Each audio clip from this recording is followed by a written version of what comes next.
Living in Toronto is finally affordable for renters. That's how I wish I was opening up this video. A lot of real estate news focuses on affordable housing, but one topic that's never really addressed and almost always flies under radar is the rental market. Why is that? It's not as exciting as hearing about a mega mansion that sold for $30 million in West Hollywood compared to rentals going for $3,000. So this video is meant to raise awareness of some of the gaps around the topic of affordable housing, because the GTA rental market accounts for more than the resale side, with nearly 80,000 rentals in 2022 compared to 74,000 sales transactions. And by the way, my name is Fred Tam and I bring you the best real estate tips and latest market updates to help you reach your real estate goals. You clicked on this video to learn something, and I thank you for taking the time to educate yourself first. If this is your first time here, please subscribe to the channel and also give this video a thumbs up. Okay, so it's bad enough that the average house in Toronto goes for around $1 million, but rents are just as bad in their own way, and no one seems to be talking about it. How is it that prices of milk and cheese are going up by 30% makes the news, but landlords hiking up rents by 33%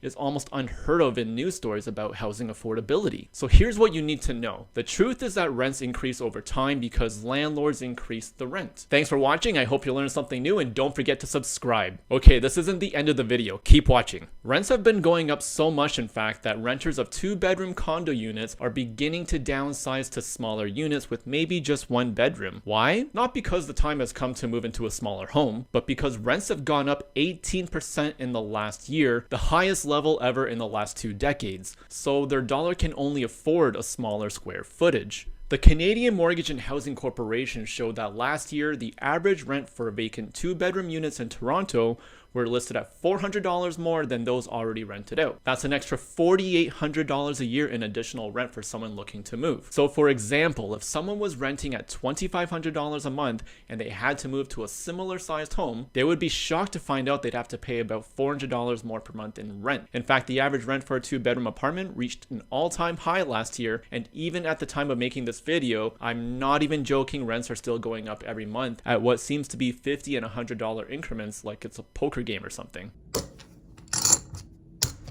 How is it that those who are not homeowners are left paying absurd amounts in rent? Let me know in the comments if you think renters are left in the dust when it comes to affordable housing. One of the likely correlations is home prices, because as they increase and properties for sale become less affordable, the alternative for many buyers is to rent, and the rental market gets hot. But the opposite is also true, and we saw it happen during the pandemic. Home prices dropped and the rental market cooled down as well. I know you like numbers, so here's what I'm talking about. At the beginning of 2022, 2-bedroom condos in the community of Willowdale were going for about $716,000. Rents for these units was about $2,700. In 2021, the average price slightly came down to $706,000. And other areas were more impacted since this was about 1 year into the pandemic. Rents also came down to $2,250, and it became difficult for a lot of landlords to stay in positive cash flow situations, with average rents dropping. You can check the history of price drops in the video card up top. And if you remember from my earlier videos during the pandemic, home prices were falling almost every single week. So much in fact that it had property investors selling just to balance their portfolios. Might have been because they were over leveraged and could not support through their own personal finances a property that was sitting vacant. Airbnbs disappeared because no one was traveling anymore. Renters were leaving their homes to get the COVID discount rate somewhere else. And so the housing market suddenly got a surge in inventory in both the resale side and the rental market. But like almost everything else in life, this eventually came to an end,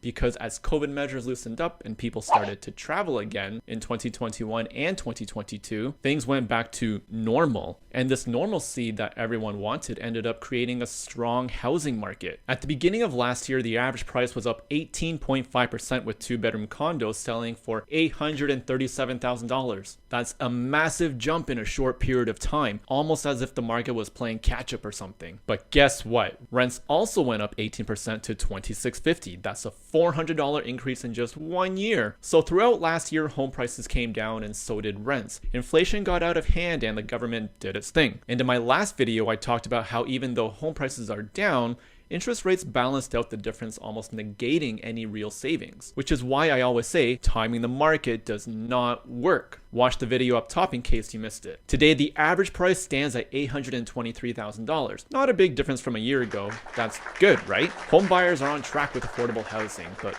wait, what about renters? Rent is up another 13% year over year. So the place that someone rented in 2021 for $2,250 could now go for $3,000 per month. So in just 2 years, rents have gone up 33% or $750 a month. We always hear about the goal to create affordable housing. The government aims to keep housing not only affordable, but also to keep housing available to only Canadians for the next 2 years. If you scroll down to the comment section, let me know if you think the government is doing everything they can to create affordable housing in both resale and rental markets. It turns out that only 3.5% of homeowners in Canada were non-resident owners as of 2022. The non-resident speculation tax in Ontario is a 25% tax hit for individuals who are not Canadian citizens or permanent residents of Canada that buy property. And as of January 1st this year, foreigners are now also banned from buying homes in Canada for the next 2 years. This prohibits people who are not Canadian citizens or permanent residents from buying residential properties. So if the immigration target for this year is 465,000 people who are planned for permanent residency, a lot of those people will be renting. But what's in place to create affordable housing for renters? There is the rent increase guideline in Ontario that does in fact help to control rents of occupied units. It prevents landlords from increasing rents to basically whatever they want. But this does nothing to help the rental crisis when properties become vacant. In a home that's empty, that's when it can be rented out for whatever the landlord wants. And also, this rent control